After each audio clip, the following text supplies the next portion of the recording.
राधे राधे। अभी हम पढ़ रहे हैं श्री द्रौपदी जी के चरित्र के बारे में। द्रौपदी जी, द्रोणाचार्य को गुरु दक्षिणा देने के लिए अर्जुन ने द्रुपद को पराजित कर दिया।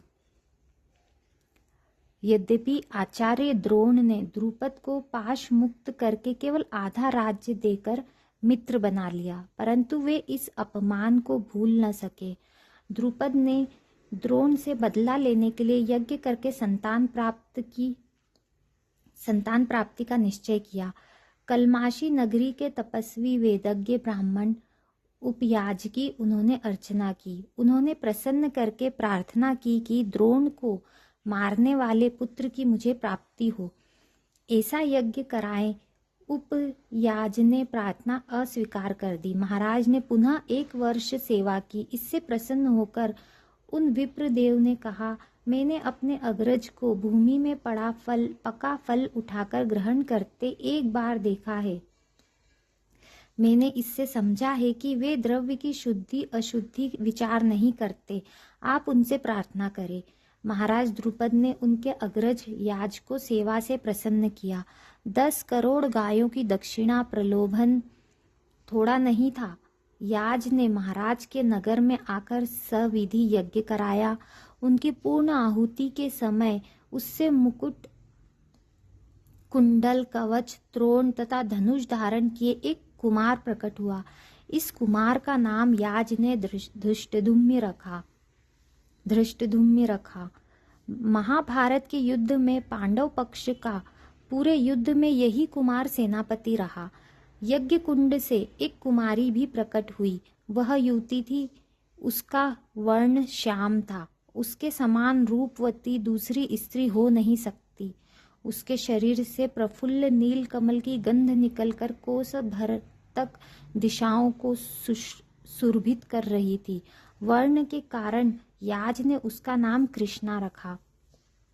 इस रूप में ऋषि कुमारी गुणवती अग्निवेदी से प्रकट हुई थी और महाकाली ने अंश रूप से क्षत्रिय विनाश के लिए उनमें प्रवेश किया था। महाराज द्रुपद की महारानी ने याज से प्रार्थना की कि ये दोनों मुझे ही माता समझे, और याज ने एव मस्तु कह दिया।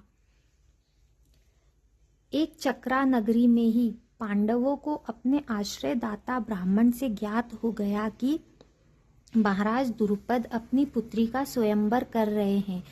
भगवान व्यास ने आकर आदेश दिया और उसे स्वीकार कर पांडव ब्राह्मण वेश में पांचाल पहुँचे। वहां वे एक कुम्हार के घर ठहरे। स्वयंवर सभा में भी वे ब्राह्मणों के साथ बैठे। उनके वेश ब्राह्मणों के समान थे। महाराज द्रुपद ने सभा भवन में ऊपर एक यंत्र बना रखा था। यंत्र घूमता रहता था। उसके मध्य में एक मत्स्य बना था। नीचे तेल पूर्ण कड़ाह था। तेल में छाया देखते हुए घूमते चक्र के मध्यस्थ मत्स्य को 5 बाणों से मारना था। जो ऐसा कर सके उसी से द्रौपदी के विवाह की घोषणा थी। इस कार्य के लिए जो सुदीर्घ धनुष रखा था वह इतना कठोर और भारी था कि बहुत से राजा तो उसे उठाने में ही असमर्थ हो गए। जरासंध, शिशुपाल, शल्य उस पर ज्यां चढ़ाने के प्रयत्न में दूर गिर पड़े। केवल कर्ण ने धनुष चढ़ाया। वह बाण मारने ही जा रहा था कि द्रौपदी ने पुकार कर कहा, मैं सूत पुत्र का वरण नहीं करूंगी। अपमान से तिलमिलाकर सूर्य की ओर देखते हुए कर्ण ने धनुष रख दिया। राजाओं के निराश होने पर अर्जुन उठे। उन्हें ब्राह्मण जानकर विप्रवर्ग ने प्रसन्नता प्रकट की। धनुष चढ़ाकर अर्जुन ने मत्स्य वेध किया। द्रौपदी ने जयमाला डाली। राजाओं ने एक ब्राह्मण से द्रौपदी का विवाह होते देख द्रुपद और पांडवों पर आक्रमण कर दिया। अर्जुन ने धनुष चढ़ा लिया। एक वृक्ष लेकर भीमसेन टूट पड़े। अर्जुन से युद्ध करके कर्ण ने शीघ्र समझ लिया कि वे अजेय है। उन्हें ब्राह्मण समझकर वह युद्ध से हट गया। उधर भीम ने शल्य को दे पटका। इससे सभी नरेश युद्ध से पृथक होने लगे। श्री कृष्ण ने पांडवों को पहचान लिया था, अतः उन्होंने समझा बुझाकर राजाओं को शांत कर दिया। माँ, हम एक भिक्षा लाए हैं। द्रौपदी को लेकर घर पहुंचने पर अर्जुन ने कहा, पांचों भाई उसे बांट लो। बिना देखे ही घर में से माता कुंती ने कह दिया। कुंती ने बाहर आकर द्रौपदी को देखा तो बड़ा पश्चाताप हुआ। वे युधिष्ठिर से अनुनय करने लगी, मैंने कभी मिथ्या भाषण नहीं किया है। मेरे इस वचन ने मुझे धर्म संकट में डाल दिया। बेटा, मुझे अधर्म से बचा। धर्म पूर्वक तुमने पांचाली को प्राप्त किया है, अतः तुम इससे विवाह करो। धर्मराज ने अर्जुन से कहा, बड़े भाई के अविवाहित रहते छोटे भाई का विवाह करना अधर्म है। आप मुझे अधर्म में प्रेरित न करें। द्रौपदी के साथ आपका विवाह ही उचित है। अर्जुन ने नम्रता पूर्वक प्रतिवाद किया। युधिष्ठिर ने देखा कि सभी भाई द्रौपदी के अलौकिक सौंदर्य पर मुग्ध है, सभी उसे प्राप्त करना चाहते हैं। उन्होंने कहा, माता के सत्य की रक्षा के लिए हम पांचों भाई इससे विवाह करेंगे। यह महाभागा हम सबकी समान रूप से पत्नी होगी। श्री कृष्ण ने आकर पांडवों से साक्षात किया और उनसे सत्कृत होकर द्वारका गए। महाराज द्रुपद ने पांडवों के पीछे पीछे दुष्टधुम्न को भेजा था। उनका परिचय प्राप्त करने के लिए दुष्टधुम्न ने गुप्त रूप से निरीक्षण करके लौटकर पिता से बताया कि लक्षणों से वे पांचों भाई शूरवीर क्षत्रिय जान पड़ते हैं। महाराज के आमंत्रण पर माता के साथ पांचों भाई राज सदन गए। महाराज ने उनका विविध प्रकार से सत्कार किया। वे परिचय पाकर अत्यंत प्रसन्न हुए। उनकी चिर अभिलाषा कि उनकी कन्या अर्जुन को प्राप्त हो पूर्ण जो हुई थी। द्रौपदी पांचों भाइयों की पत्नी हो, यह एक धर्म और समाज के विरुद्ध बात थी जो किसी प्रकार द्रुपद को स्वीकार नहीं थी। भगवान व्यास ने आकर द्रौपदी के पूर्व जन्म का चरित्र बताकर समझाया। महाराज द्रुपद ने स्वीकार किया। विधिवत पूर्वक क्रमशः एक एक दिन पांचों भाइयों ने पांचाली का पाणी ग्रहण किया। जैसे इसमें बताया कि द्रौपदी के पूर्व जन्म की कथा के अनुसार द्रौपदी ने अपने पूर्व जन्म में भगवान शंकर की बहुत आराधना की, उनकी तपस्या की। तपस्या से भगवान भोलेनाथ प्रसन्न हुए। तो भगवान भोलेनाथ ने कहा कि तुम्हें क्या वर चाहिए, वर मांगो। तो द्रौपदी ने कहा कि महादेव, मुझे ऐसा वर दीजिए जो मेरे पति हो वो दुनिया में सबसे ज़्यादा शक्तिशाली हो, जो सबसे ज़्यादा सुंदर हो, जो सबसे ज़्यादा बुद्धिमान हो, जो सबसे ज़्यादा शौर्यवान हो और जो सबसे ज़्यादा धर्मपरायण हो। तो उन्होंने भगवान भोलेनाथ ने कहा कि ये 5 गुण किसी एक में नहीं हो सकते, लेकिन फिर भी तुमने मांगा है तो मैं तुम्हें तथास्तु कहता हूँ। तुम्हें तुम्हारा फल अवश्य मिलेगा। तो द्रौपदी ने जो 5 गुण अपने पति में मांगे थे वो किसी एक में संभव नहीं थे, इसलिए द्रौपदी को इस जन्म में वो 5 गुण इन 5 पतियों में मिले। जैसे भीम सबसे ज़्यादा शक्तिशाली थे, अर्जुन सबसे ज़्यादा। भगवान व्यास ने आकर द्रौपदी के पूर्व जन्म का चरित्र बताकर समझाया। महाराज द्रुपद ने स्वीकार किया। विधि पूर्वक क्रमशः एक एक दिन पांचों भाइयों ने पांचाली का पाणी ग्रहण किया। चरों द्वारा सभी राजाओं को पता लग चुका था कि लाक्षा भवन से पांडव जीवित निकल गए हैं और द्रुपद राज तनया कन्या का विवाह उन्हीं से हुआ है। कौरवों ने यह समाचार पाकर पहले तो कर्ण की सलाह से आक्रमण करना चाहा, किंतु द्वारका से ससैन्य श्री कृष्ण सहायता कर सकते हैं और राज्य दिलाने आ सकते हैं। भीष्म पितामह के ये समझाने पर धृतराष्ट्र ने विदुर को भेजकर सम्मान पूर्वक उन्हें बुला लिया। एक साथ रहने से संघर्ष होगा, इस भय से आधा राज्य देकर युधिष्ठिर की राजधानी इंद्रप्रस्थ बना दी गई। माता कुंती के साथ पांडव वहां रहने लगे। देव ऋषि नारद ने पांडवों को सुंद उपसुंद की कथा सुनाकर समझाया कि पत्नी के कारण भाइयों का प्रगाढ़ प्रेम भी शत्रुता में परिवर्तित हो जाता है। पांडवों ने देव ऋषि के उद्देश्य से यह नियम किया कि प्रत्येक भाई एक पक्ष तक द्रौपदी के साथ रहे। एक भाई द्रौपदी के साथ जब अंतःपुर में हो और उस समय दूसरा भाई अंतःपुर में प्रवेश करे तो वह प्रायश्चित स्वरूप 12 वर्ष तीर्थाटन करे। एक बार एक ब्राह्मण की गोदस्यु बतलात ले जा रहे थे। रक्षा के लिए ब्राह्मण ने पुकार की। गांडीव अंतःपुर में था और वहां धर्मराज द्रौपदी के साथ थे। अर्जुन ने गांडीव लाकर गोओं की रक्षा की और नियम भंग के कारण स्वेच्छा से वे 12 वर्ष तीर्थाटन करते रहे। श्री कृष्णचंद्र की कृपा से महाराज युधिष्ठिर ने मैं द्वारा निर्मित राजसभा प्राप्त की, दिग्विजय हुए और राजसूय यज्ञ करके वे चक्रवर्ती सम्राट हो गए। यज्ञ समाप्त हो जाने पर एक दिन दुर्योधन राजसभा में आ रहा था। मय के अद्भुत शिल्प के कारण भ्रांत होकर उसने स्थल को जल समझा और वस्त्र ऊपर उठा लिए। आगे जल कुंड को स्थल समझकर बढ़ा जा रहा था कि उसमें गिर पड़ा। सभी वस्त्र भीग गए। भीम तथा द्रौपदी को हंसी आ गई। दुर्योधन को अत्यंत अपमान का अनुभव हुआ। वह उल्टे पैर लौट गया। अपमान का बदला लेने के लिए अपने मामा शकुनी से मंत्रणा करके उसने धर्मराज को जुआ खेलने का निमंत्रण दे दिया। धृतराष्ट्र ने जुआ खेलने की आज्ञा दे दी। धृत प्रारंभ हुआ।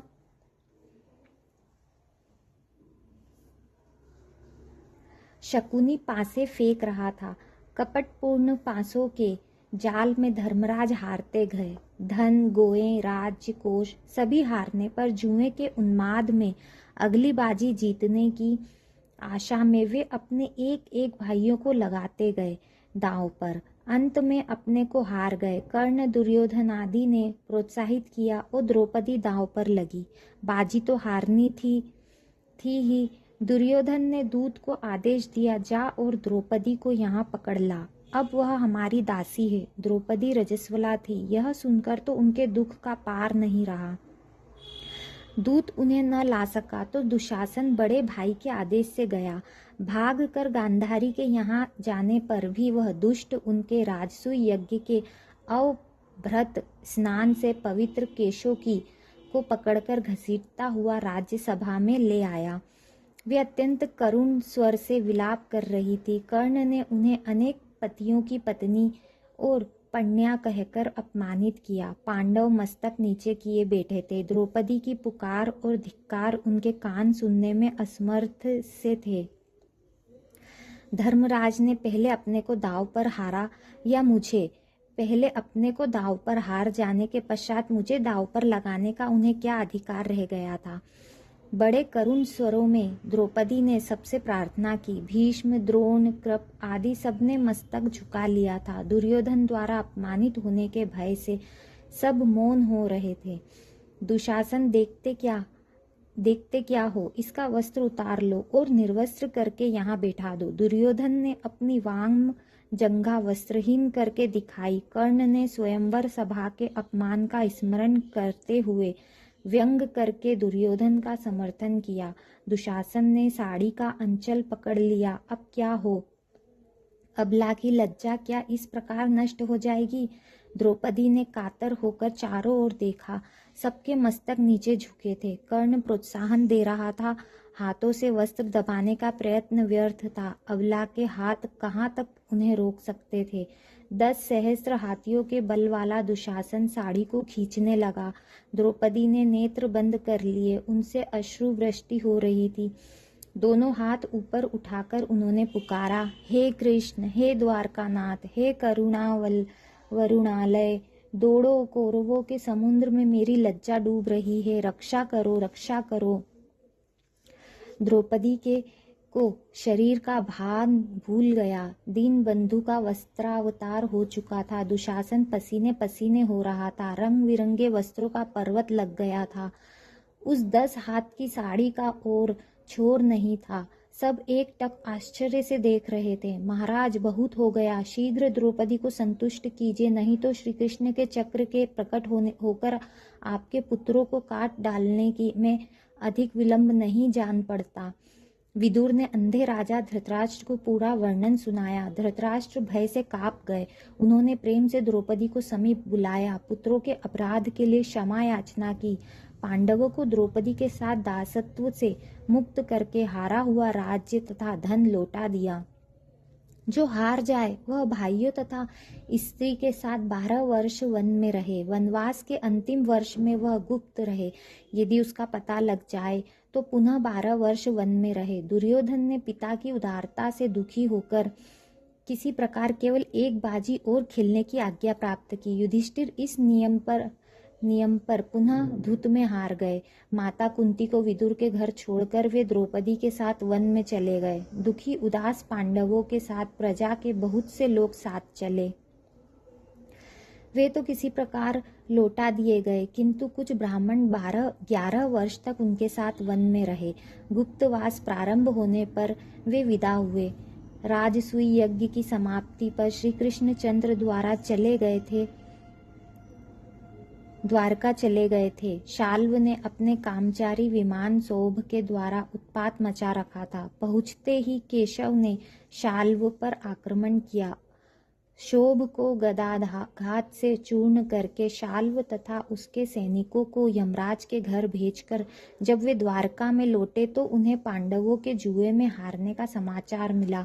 वे सीधे हस्तिनापुर आए और वहां से, जहां वन में पांडव अपनी स्त्रियों, बालकों तथा प्रजा वर्ग एवं विप्रों के साथ थे, पहुंचे। पांडवों से मिलकर उन्होंने कौरवों के प्रति रोष प्रकट किया। द्रौपदी ने श्री कृष्ण से वहां कहा, मधुसूदन,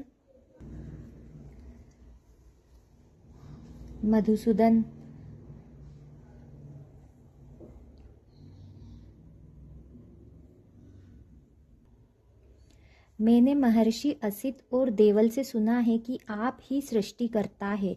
परशुराम जी ने बताया था कि आप साक्षात अपराजित विष्णु हैं। आप ही यज्ञ, ऋषि, देवता तथा पंचभूत स्वरूप है। जगत आपके एक अंश में स्थित है। त्रिलोकी में आप व्याप्त है। निर्मल हृदय महर्षियों के हृदय में आप ही स्फुरित होते हैं। आप ही ज्ञानियों तथा योगियों की परम गति है। आप विभु है, सर्वात्मा है। आपकी शक्ति से ही सबको शक्ति प्राप्त होती है। आप ही मृत्यु, जीवन एवं कर्म के अधिष्ठाता है। आप ही परमेश्वर है। मैं अपना दुख आपसे न कहूँ तो किससे कहूँ। द्रौपदी के नेत्रों से अश्रु गिरने लगे। वे कह रही थी, मैं महापराक्रमी पांडवों की पत्नी, धृष्टद्युम्न की बहन और आपकी सखी हूँ। कौरवों की भरी सभा में मेरे केश पकड़कर मुझे घसीटा गया।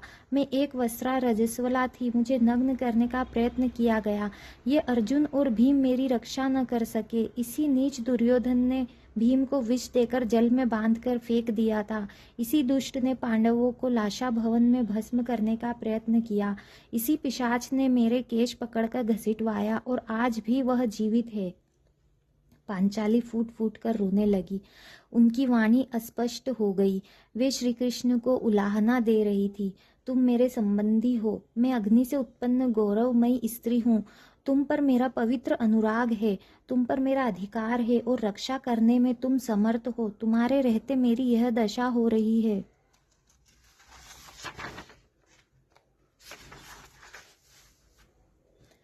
भक्त वत्सल और न सुन सके उन्होंने कहा, कल्याणी, जिन पर तुम रुष्ट हुई हो उनका जीवन समाप्त हुआ समझो। उनकी स्त्रियां भी इसी प्रकार रोएंगी और उनके अश्रु सूखने का मार्ग नष्ट हो चुका रहेगा।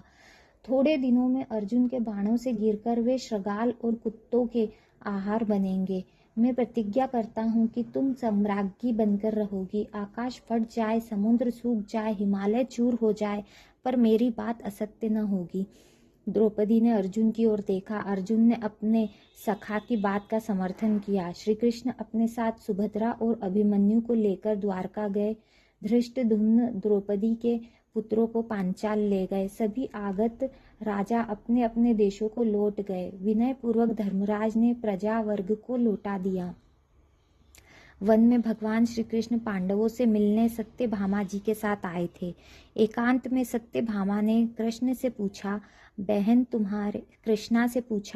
बहन तुम्हारे पति लोक पातालों के समान शूर है, तुम ऐसा क्या व्यवहार करती हो कि वे तुम पर कभी रुष्ट नहीं होते? वे तुमसे सदा प्रसन्न नहीं रहते हैं?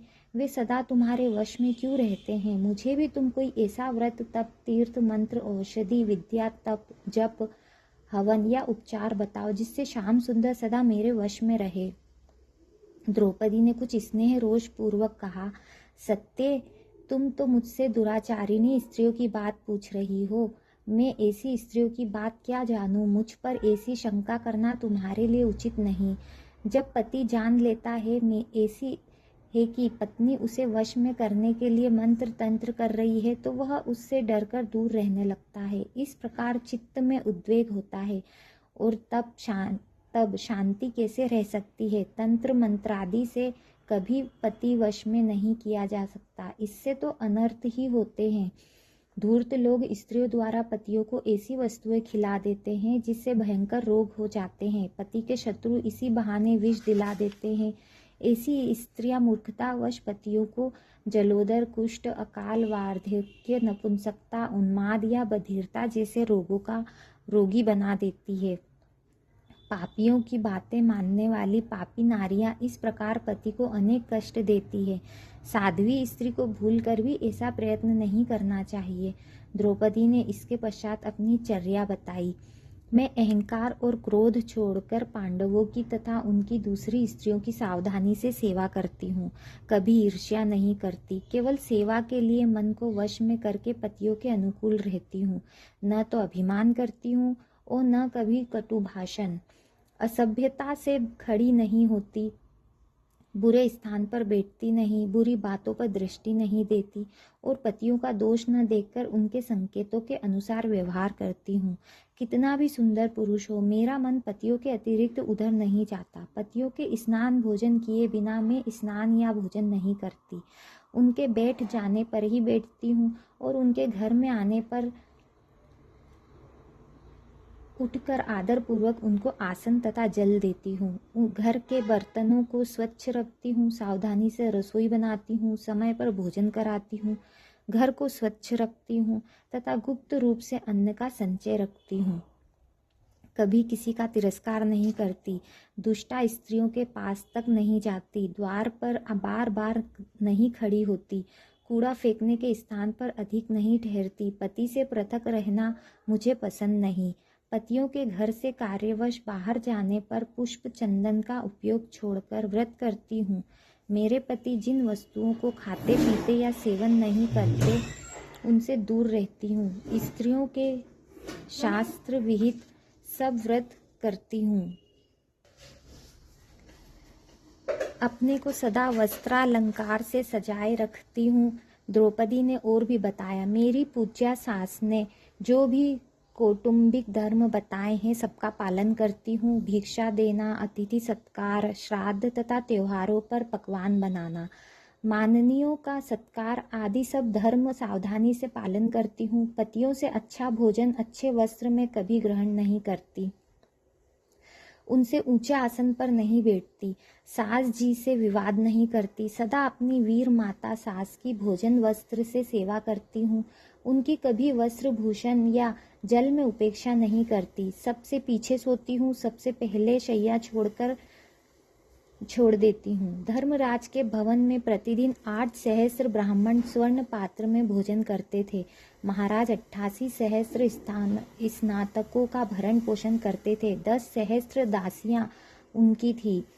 मुझे सबके नाम, रूप, भोजन, वस्त्र का पता रहता था। मैं दासियों के संबंध में पता रखती थी कि किसने क्या काम कर लिया है और क्या नहीं। महाराज के पास 1 लक्ष्य घोड़े और इतने ही हाथी थे। उनका भी मैं ही प्रबंध करती थी। उनकी गणना करती, आवश्यकताएं सुनती और अंतःपुर के ग्वालों, गडरियों और तथा सेवकों की देखभाल करती। महारानी द्रौपदी के कार्य यही नहीं समाप्त हो जाते। वे और बताती है, महाराज के आय व्यय का हिसाब रखती थी। मेरे पति कुटुंब का सारा भार छोड़कर पूजा पाठ या आगतों का सत्कार करते थे। पूरे परिवार की देखभाल में ही करती थी। वरुण के समान महाराज के अटूट खजाने का पता भी मुझे ही रहता था। भूख प्यास सहकर रात दिन एक करके मैं सदा पांडवों के हित में लगी रहती थी। मुझे तो पतियों को वश में करने का भी यही उपाय ज्ञात है। महारानी कृष्णा सचमुच गृह स्वामिनी थी। सत्यभामा ने उनसे क्षमा मांगी। विदा होते समय पांचाली ने उन्हें पति को वश करने का निर्दोष मार्ग बतलाते हुए कहा, तुम सुदृढ़ता, प्रेम, परिचर्या, कार्यकुशलता तथा विविध प्रकार के पुष्प चंदनादि से श्री कृष्ण की सेवा करो। वही काम करो जिससे वे समझे कि तुम एकमात्र उन्हीं को प्रिय मानती हो। उनके आने की आहट पाते ही आंगन में खड़ी होकर स्वागत को उद्यत रहो। आते ही आसन और पैर धोने को जल दो। वे दासी को कोई आज्ञा दे तो वह काम स्वयं कर डालो। तुमसे यदि कोई गुप्त रखने योग्य बात पति देव कहे तो उसे किसी से मत कहो। पति के मित्रों तथा हितैषियों को भोजन आदि से संतुष्ट करो तथा पति के शत्रु द्वेषी तटस्थ लोगों से दूर रहो। सपत्नियों के पुत्रों के साथ भी एकांत में मत बैठो। कुलीन दोष रहित सती स्त्रियों का ही साथ करो। क्रूर, झगड़ालू, पेटू, चोर, दुष्टा तथा चंचल स्वभाव की स्त्रियों से दूर रहो। इस प्रकार से सब प्रकार पति की सेवा करने से तुम्हारे यश और सौभाग्य की वृद्धि होगी तथा अंत में स्वर्ग प्राप्त होगा। तुम्हारे विरोधी शमित हो जाएंगे। कृष्णे, मैं बहुत दूर से आया हूँ, थक गया हूँ, बड़ी भूख लगी है। अपना गृह प्रबंध पीछे करना, पहले मुझे कुछ खाने को दो। सहसा श्याम सुंदर ने प्रवेश करके कहा। पांडवों ने आश्चर्य से देखा था कि अकस्मात दारुक के रथ रोकते ही श्री कृष्ण कूदकर पर्णकुटी में चले गए। उन्होंने धर्मराज को अभिवादन तक नहीं किया। तुम तो जानते ही हो कि साथ के विप्रों को भोजन देने के लिए महाराज ने तपस्या करके सूर्य नारायण से एक पात्र प्राप्त किया है। उसी पात्र से विविध पकवान निकलता है और उसी में हम सबका काम चलता है। मेरे भोजन के पश्चात वह पात्र रिक्त हो जाता है। मैंने भोजन कर लिया है, पात्र धोकर रख दिया है, अब क्या हो? द्रौपदी ने बड़ी खिन्नता से कहा। मैं तो भूख से व्याकुल हो रहा हूँ और तुम्हें हंसी सूझती है। मैं कुछ नहीं जानता, लाओ कुछ खाने को लाओ। नकली रोष से लीलामय ने कहा। द्रौपदी का भय दूर हो गया था। उसने प्रार्थना की, मेरे पतियों के समीप 10 सहस्त्र शिष्यों के साथ महर्षि दुर्वासा आए हैं। धर्मराज ने उन्हें आतिथ्य को आमंत्रित कर दिया है। स्नान संध्या करके वे सरोवर गए हैं। लौटने पर उन्हें अन्न न मिला तो शाप देकर पांडवों को भस्म कर देंगे। इसी संकट में पड़कर मन ही मन तुम्हारा स्मरण करते हुए मैं रो रही थी। तुमने मुझ दुखिया की पुकार सुन ली। अब अपने पांडवों की रक्षा करो। यह सब पचड़ा पीछे, पहले लाओ अपना वह पात्र दो। श्री कृष्ण झुंझलाए। लो तुम ही देख लो। द्रौपदी ने पात्र लाकर दे दिया। भगवान की लीला भली प्रकार सावधानी से स्वच्छ किए उस पात्र में भी शाक का एक पत्ता चिपका निकल गया। यज्ञ भोक्ता सर्वात्मा इससे तृप्त हो गए। माधव ने वह पत्ता उठाकर मुख में डाल लिया। अब वह पुनः भोजन क्रम प्रारंभ हो गया था, अतः पात्र भर गया। उसे तो अब द्रौपदी के भोजन न करने तक अन्न देते रहना था। जाओ ऋषियों को बुला लाओ। श्री कृष्ण ने सहदेव को बाहर आकर आज्ञा दी। वहां जल में खड़े ऋषियों को उधर विश्वात्मा श्री कृष्ण के मुख में शाक डालते ही भर गया था। खट्टी डकारें आ रही थी। दुर्वासा जी ने सोचा कि युधिष्ठिर अन्न प्रस्तुत करेंगे। अब हम भोजन तो कर नहीं सकते, कहीं अन्न व्यर्थ नष्ट होता देख धर्मराज रुष्ट हो गए तो लेने के देने पड़ जाएंगे। धर्मराज भगवान के सच्चे भक्त हैं। महर्षि को अभी अम्बरीश पर रुष्ट होकर कष्ट पाने की घटना भूली नहीं थी। उन्होंने भगवान में ही कल्याण समझा। सहदेव ने लौटकर बताया कि वहां कोई नहीं है। उन्होंने भागने में ही कल्याण समझा। महर्षि कहीं अर्धरात्रि को आकर अन्न न मांगे। पांडव निश्चिंतित हो गए। दुर्वासा अब नहीं आएंगे। दुष्ट दुर्योधन ने अपनी सेवा से प्रसन्न करके उनसे वरदान ले लिया था कि शिष्यों के साथ वे तुम्हारा आतिथ्य ग्रहण करने पर तब पधारे। जब पांचाली भोजन कर चुकी हो, इस कष्ट को मैंने निवारित कर दिया। श्री कृष्ण ने सबको समझाकर आश्वस्त किया। सिंधु नरेश जयद्रथ सब प्रकार सज धज कर विहार के लिए शाल्व देश की ओर जा रहा था। उसने एकाकिनी द्रौपदी को वन में देखा। पांडव आखेट के लिए गए थे। जयद्रथ द्रौपदी को देखते ही मुग्ध हो गया। उसने अपने साथी राजा कोटिकास्य को परिचय जानने के लिए भेजा। कोटिकास्य ने समीप जाकर मधुर शब्दों में परिचय पूछा और अपना परिचय दिया। द्रौपदी ने बड़े संकोच से कहा, मर्यादा अनुसार मुझे तुमसे नहीं बोलना चाहिए, परंतु समीप में दूसरे किसी पुरुष या स्त्री के न होने पर मुझे विवश होकर बोलना पड़ा। मैं तुम्हें और सिंधु नरेश को भी जानती हूँ। मेरे पति वन में आखेट को गए हैं। उन विश्व विख्यात पांडवों को तुम जानते हो। मैं उनकी पत्नी कृष्णा हूँ। अपने वाहन खोल दो। पांडवों का आतिथ्य स्वीकार करके जहाँ जाना हो चले जाना। उनके लौटने का समय हो गया है। द्रौपदी कुटी में आतिथ्य की व्यवस्था करने चली गई। उसने इन लोगों पर विश्वास कर लिया। कोटिकास्य से परिचय पाकर स्वयं जयद्रथ आया। उसने पहले तो कुशल पूछी और पांडवों की राज्यहीन निर्धन कहकर द्रौपदी से कहने लगा कि वह उनको छोड़कर सिंधु की महारानी बने। द्रौपदी ने उसे फटकारा, मेरे पति युद्ध में देवता और राक्षसों का भी वध कर सकते हैं। मूर्खतावश अपने नाश के लिए तूने मेरे प्रति कुदृष्टि की है। जयद्रथ ने पुनः धमकाया। कृष्णा ने कहा, तू एकाकिनी समझकर मुझ पर बल दिखा रहा है, पर मैं तेरे सम्मुख दीन वचन नहीं बोल सकती। जब एक रथ पर बैठकर श्री कृष्ण और अर्जुन मेरी खोज में निकलेंगे तो इस सत्य के प्रभाव से आज मैं देखूंगी कि पांडव तुझे घसीट रहे हैं। जयद्रथ ने द्रौपदी को पकड़ना चाहा। उसे धक्का देकर पांचाली ने धौम्य मुनि के चरणों में प्रणाम किया और इसीलिए स्वयं रथ में बैठ गई कि जयद्रथ उनका स्पर्श न करे। उनको लेकर जयद्रथ ससैन्य चला। पांडवों ने वन में श्रगाल को रोते हुए पास से जाते देखा। अमंगल की आशंका की। वे शीघ्रतापूर्वक लौटे। आश्रम में धात्री को रोते देख उससे पूछकर उन्होंने समाचार ज्ञात किया। आगे बढ़ने पर धौम्य मुनि पैदल सेना में भीम को पुकारते हुए जाते दिखाई पड़े। भयभीत होकर पैदल सेना ने तो शरण मांग ली। शेष पर पांडवों ने बाण वर्षा प्रारंभ की। अनेक राजा मारे गए। भयातुर जयद्रथ द्रौपदी को रथ से उतारकर भागा। द्रौपदी ने धौम्य मुनि के साथ धर्मराज के पास लौट आई। बहन दुशला, दुर्योधन की बहन दुशला का ध्यान करके जयद्रथ को मारना मत, बहन को विधवा मत करना। भीम को सिंधुराज के पीछे जाते देख युधिष्ठिर ने आदेश दिया। भीम ने दौड़कर जयद्रथ को ललकारा और पराजित करके पकड़ लिया। उसको पटक कर मरम्मत कर दी। सिर के केश मूंडकर 5 चोटियां रखकर तथा दासत्व स्वीकार करवा के उसे बांध कर वे ले आए। इस दशा में उसे देखकर द्रौपदी को दया आ गई। उन्होंने भीमसेन से कहा, महाराज के इस दास को अब छोड़ दो। धर्मराज ने बंधन मुक्त करके जयद्रथ को दासत्व से भी मुक्ति कर दिया और विदा करते समय समझाया कि अब कभी पर स्त्री पर कुदृष्टि डालने जैसा नीच कार्य मत करना। महारानी मैं से रंध्री हूँ और अपने योग्य कार्य चाहती हूँ। मुझे बालों को सुंदर बनाना, गूंथना, पुष्पहार बनाना, चंदन या अंगराग बनाना बहुत अच्छा आता है। मैं इससे पूर्व द्रौपदी के अंतःपुर में रह चुकी हूँ।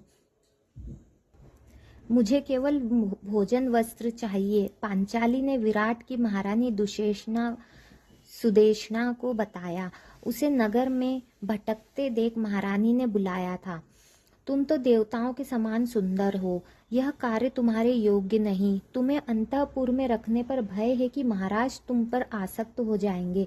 सुदेशना ने उत्तर दिया, 5 परम पराक्रमी गंधर्व मेरे पति हैं। जो मुझ पर कुदृष्टि करता है उसे वे उसी रात्रि मार डालते हैं। जो मुझसे पैर नहीं धुलवाता तथा झूठे का स्पर्श नहीं कराता उसका वे मंगल करते हैं। कृष्णा ने आश्वासन दिया।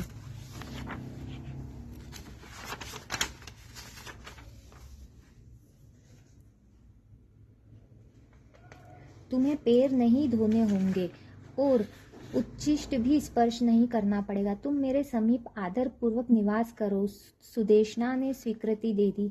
तुम इतनी सुंदर कौन हो? यह कार्य तुम्हारे योग्य नहीं, मुझे स्वीकार करो। एक दिन विराट के सेनापति कीचक ने अंतःपुर में सैरंध्री को देखकर कहा, वह उससे सौंदर्य पर मुग्ध हो गया था। द्रौपदी ने पर स्त्री के प्रति आकर्षित न होने के लिए उसे समझाया, किंतु वह दुष्ट बराबर हट ही करता रहा। गंधर्वों के भय का भी उस पर कोई प्रभाव न हुआ। उसने द्रौपदी से कोरा उत्तर पाकर अपनी बहन सुदेशना से प्रार्थना की। सुदेशना ने द्रौपदी के अस्वीकार करने पर भी बलपूर्वक रस लाने के बहाने उन्हें कीचक के भवन में भेजा। उन्मत्त कीचक ने उन्हें पकड़ने का प्रयत्न किया। किसी प्रकार उसे धक्का देकर भागकर वे राजसभा में आई। पीछे कीचक ने उन्हें पकड़ने पीछे दौड़ता हुआ कीचक वहां भी पहुंचा और उसने द्रौपदी को केश पकड़कर पटक दिया तथा पाद प्रहार किया। सूर्य द्वारा द्रौपदी की रक्षा में नियुक्त राक्षस ने आंधी के समान कीचक को दूर फेंक दिया। वह गिरकर मूर्छित हो गया। भीमसेन और अर्जुन दोनों क्रोधित हो गए, पर धर्मराज ने संकेत से उन्हें रोक दिया। द्रौपदी ने सभा भवन के द्वार पर खड़े होकर कहा, मेरे महापराक्रमी पति सूत द्वारा मेरा अपमान कायरों की भांति देख रहे हैं। वे धर्म पाश में बंधे हैं। यहाँ का राजा विराट एक निरपराध स्त्री को इस प्रकार मारे जाते देखकर चुप है। यह राजा होकर भी न्याय नहीं करता। यह लुटेरों का सा धर्म राजा को शोभा नहीं देता। सभासद भी इस अन्याय को चुपचाप सह रहे हैं। सभासदों ने द्रौपदी की प्रशंसा की। महाराज विराट कीचक के बल से दबे थे। उसने अनेक देश जीते थे, यद्यपि वह लंपट था। प्रजा से धन लूट लेता था और प्रजा की स्त्रियों के साथ अत्याचार करता था, परंतु महाराज उसका विरोध नहीं कर सकते थे, अतः वे चुप रहे। धर्मराज ने संकेत से कहा, तेरे पति तेरे कष्ट दाता को अवश्य नष्ट कर डालेंगे। वे अभी अवसर नहीं देखते, तू अंतःपुर में जा। द्रौपदी अंतःपुर में गई। सुदेशना ने उसे आश्वासन देने का प्रयत्न किया। रात्रि में द्रौपदी ने भोजशाला में भीमसेन के पास जाकर रोते हुए कहा, तुम लोगों को इस वेश में देखकर मेरा हृदय फटता है। मुझे भी सुदेशना की दासी बनकर रहना पड़ रहा है। अब तो यह अपमान में सह नहीं सकती। कीचक नित्य घृणित संकेत करता है और गंदी बातें करता है। आज उसने भरी सभा में तुम सबके देखते मुझे मारा है। अब वह मुझे नित्य मारेगा और बल प्रयोग करेगा। यदि तुम मुझे अवधि पूर्ण होने तक चुप रहने को कहोगे तो मैं प्राण दे दूंगी। भीमसेन ने द्रौपदी को आश्वासन दिया। उनकी सम्मति से जब कीचक ने दूसरे दिन वही राग छेड़ा तो कृष्णा ने उसे रात्रि को एकांत में विराट की नवीन नृत्यशाला में बुलाया। भीमसेन सूचना पाकर पहले से ही वहां उपस्थित थे। उन्होंने युद्ध में कीचक को पछाड़कर मार डाला, उसके हाथ पैर धड़ में दबाकर घुसा दिए। इसी दशा में द्रौपदी को दिखाया। द्रौपदी ने लोगों से कहा, मेरा अपमान करने वाले नीच कीचक की मेरे गंधर्व पतियों ने क्या दशा की, सो जाकर देखो। कीचक की मृत्यु सैरंध्री के कारण ही हुई है, अतः इसे भी साथ में जला दो। इससे कीचक की आत्मा को संतोष होगा। कीचक को मरा देखकर रोष के मारे उपकीचकों ने यह निश्चय किया। उनके भय से डरे विराट ने भी ऐसा करने की आज्ञा दे दी। उन्होंने द्रौपदी को बांध लिया और शमशान ले चले। आर्तनाद करती जाती द्रौपदी की रक्षा पुकार भीमसेन ने सुन ली। नगर परकोटा लांघ कर वे पहले ही शमशान पहुंच गए। एक महान वृक्ष उखाड़ कर दौड़े। उन्हें देखकर उपकीचक भागे। भीम ने उन सबको मार डाला और द्रौपदी को बंधन मुक्त कर दिया। भीम अपना काम करके पुनः उसी मार्ग से भोजशाला पहुंच गए। भद्रे, महाराज गंधर्वों से बहुत डरे हैं। तुम अत्यंत सुंदरी हो और पुरुष स्वाभाविक कामी होते हैं। तुम्हारे गंधर्व बड़े क्रोधी है। उन्होंने 105 उपकीचकों को मार डाला है। अतः महाराज ने कहा है कि तुम अब यहाँ से जहाँ इच्छा हो चली जाओ। अंतःपुर में पहुँचने की सुदेशना ने कहा, महाराज मुझे 13 दिन और क्षमा करें। मेरे गंधर्व पति इसके पश्चात स्वयं मुझे ले जाएंगे और वे महाराज का भी मंगल करेंगे। सैरंध्री की इस बात का प्रतिवाद करने का साहस अब रानी सुदेशना में नहीं था। 13 दिन पश्चात गुप्तवास की अवधि समाप्त होने पर पांडव प्रकट हो गए। पांडवों के वनवास की अवधि समाप्त हुई। विराट नगर में उनके पक्ष के नरेश एकत्र होने लगे। अनेक ऋषियों ने, विदुर ने तथा औरों ने भी दुर्योधन को समझाया, किंतु वह बिना युद्ध के 5 ग्राम भी पांडवों को देने को प्रस्तुत नहीं था। अंतिम प्रयत्न के रूप में शांति दूत बनकर स्वयं श्री कृष्णचंद्र ने विराट नगर से हस्तिनापुर जाना निश्चित किया। उनको जाने को उद्यत देखकर द्रौपदी ने उनसे कहा, जनार्दन, अवध्य का वध करने में जो पाप होता है वही पाप वध्य का वध न करने में भी होता है। मैं अपने अपमान को भूल नहीं सकती हूँ।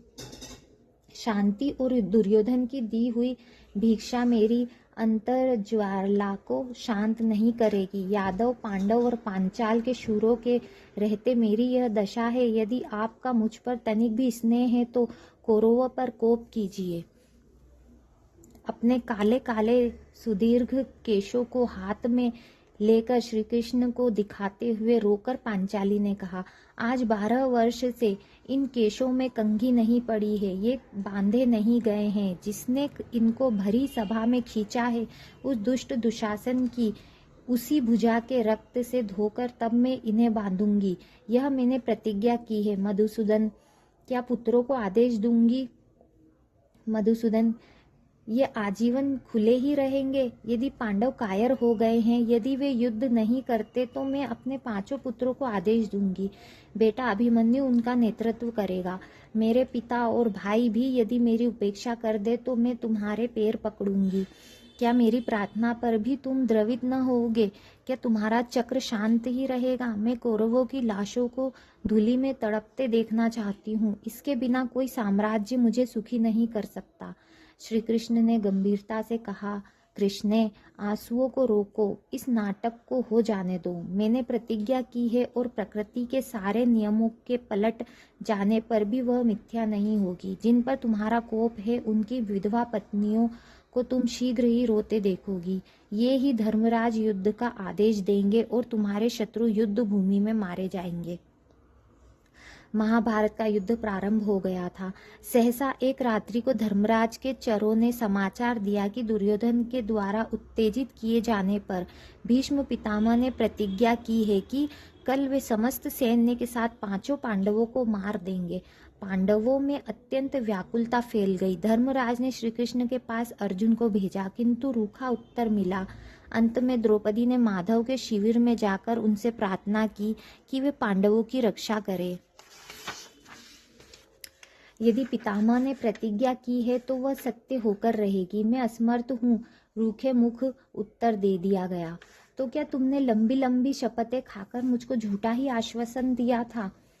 श्री कृष्ण के जीवित रहते उनकी सखी कृष्णा के पति परलोक सिधार जाए, इससे बढ़कर कलंक और क्या होगा?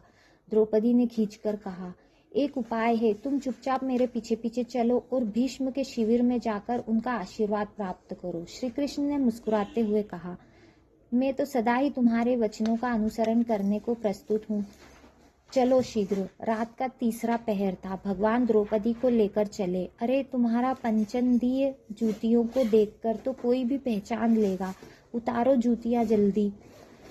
श्री कृष्ण ने द्रौपदी को कुछ कहने का अवसर ही नहीं दिया और जूतियों को लेकर अपने पति उत्तरीय में लपेटा और धीरे से बगल में दबा लिया और कहा, बस पीछे पीछे चलो।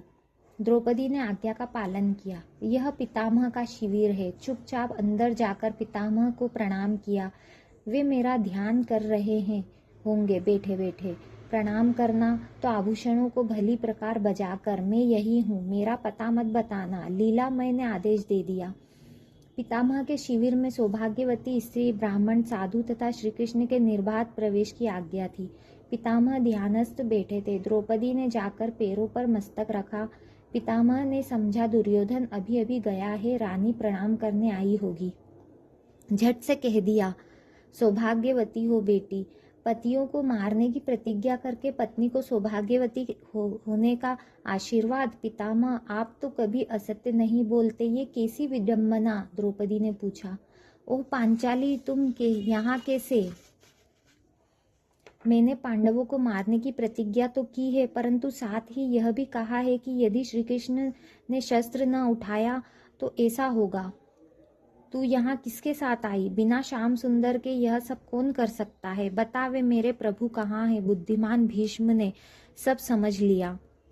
मुझे धिक्कार है जिसके यहाँ आने में संकोच करके श्री कृष्ण को द्वार पर रुकना पड़ता है। द्रौपदी के न बताने पर भी भीष्म ने स्वयं मधुसूदन को ढूंढ लिया। जगतपति जूतियों को बगल में दबाए द्वार पर निशब्द खड़े हुए मुस्कुरा रहे थे। भीष्म चरणों में गिरकर रोने लगे। यदि आप इसी प्रकार 10 सहस्र महारथी नित्य मारते रहे तो द्रौपदी सौभाग्यवती हो चुकी। शिविर में आकर आसन तथा सत्कार ग्रहण करके केशव ने कहा, आप जो चाहते हैं वह तो होगा ही। मेरे मुख से ही मेरी मृत्यु का उपाय आपको सुनना है तो मैं वह भी बता दूंगा, किंतु कल के युद्ध में मेरी प्रतिज्ञा की रक्षा करनी होगी। पितामह ने गदगद स्वर में प्रार्थना की। वहां से पितामह के रथ में बैठकर द्रौपदी को लेकर श्री कृष्ण धर्मराज के शिविर में लौट आए। पूरा समाचार जानकर पांडवों का समस्त शोक दूर हो गया। महाभारत समाप्त हुआ। पांडव सेना शांति से शयन कर रही थी। श्री कृष्ण 5 पांडवों तथा द्रौपदी को लेकर उपलव्य नगर चले गए थे। प्रातः दूत ने समाचार दिया कि रात्रि में शिविर में अग्नि लगाकर अश्वत्थामा ने सबको निर्दयता पूर्वक मार डाला। यह सुनते ही सब रथ में बैठकर शिविर में पहुंचे।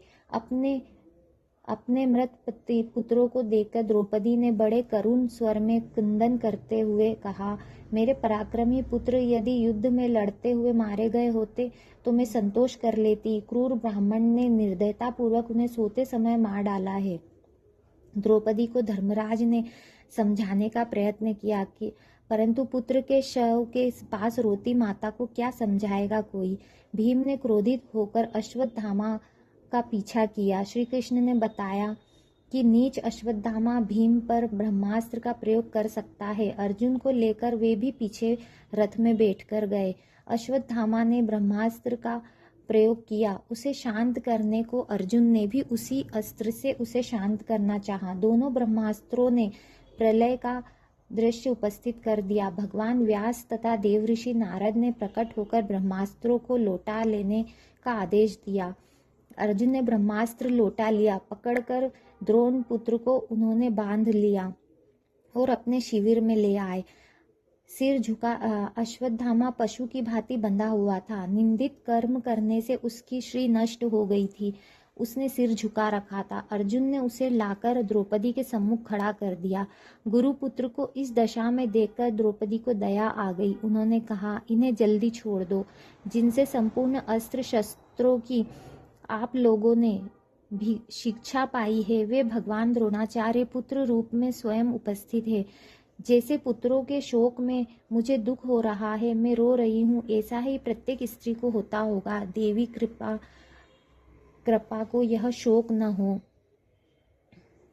देवी कृपी को यह शोक न हो। वे पुत्र शोक में मेरी तरह न रोए। ब्राह्मण सब प्रकार पूज्य होता है, इन्हें शीघ्र छोड़ दो। ब्राह्मणों का हमारे द्वारा अनादर नहीं होना चाहिए। भीमसेन अश्वत्थामा के वध के पक्ष में थे। अंत में श्री कृष्ण की सम्मति से द्रोण पुत्र के मस्तक पर रहने वाली मणि छीनकर अर्जुन ने उसे शिविर से बाहर निकाल दिया। महाभारत की समाप्ति पर युधिष्ठिर ने बंधुत्व की भावना करके विरक्त होकर वन में जाने का विचार प्रकट किया। जब सब भाई उन्हें समझा चुके तो पांचाल राजकुमारी ने कहा, महाराज, आपने द्वैत वन में बार बार कहा है कि शत्रुओं को जीतकर आप हम सबको सुखी करेंगे। अब अपनी बात को क्यों मिथ्या कर रहे हैं? मेरी सास कुंती जी कभी झूठ नहीं बोलती। उन्होंने भी कहा था कि आप शत्रुओं पर विजय करके साम्राज्य का उपभोग करेंगे। अपनी माता के वचनों को आप क्यों मिथ्या कर रहे हैं? दुष्टों को दंड देकर, निर्बलों की रक्षा करके, अनाथों की सहायता करके, विप्रों को दान देकर प्रजा पालन करने वाला राजा निःश्रेयस्कर को प्राप्त है। आप अपने धर्म को छोड़कर किस विधर्म के प्रलोभन में वन जाना चाहते हैं? आपने दान में शास्त्र सुनाकर, युद्ध में धोखा देकर या अन्याय से यह राज्य नहीं पाया है। धर्म युद्ध में शत्रुओं का दमन करके आपने इसे प्राप्त किया है। आपने संपूर्ण पृथ्वी पर शासन प्राप्त किया है। अब आप इस दायित्व से क्यों विमुख होते हैं? मैं पुत्रों के मरने पर भी केवल आपकी ओर देखकर ही जीवित हूँ। आपके ये पराक्रमी भाई भी आपके लिए ही जीवन धारण किए हैं। आपके लिए उदासीनता उचित नहीं। शासन कीजिए, यज्ञ कीजिए और ब्राह्मणों को दान दीजिए। महाराज युधिष्ठिर ने दीर्घ काल तक शासन किया। उन्होंने द्रौपदी के साथ 3 अश्वमेध यज्ञ किए। द्वारका से लौटकर अर्जुन ने जब यदुवंश के क्षय का समाचार दिया तो परीक्षित का राज्याभिषेक करके धर्मराज ने अपने राजोचित वस्त्रों का त्याग कर दिया। मौन व्रत लेकर वे निकल पड़े। भाइयों ने भी उन्हीं का अनुकरण किया। द्रौपदी ने भी वल्कल पहना और पतियों के पीछे चल पड़ी। धर्मराज सीधे उत्तर दिशा में चलते गए।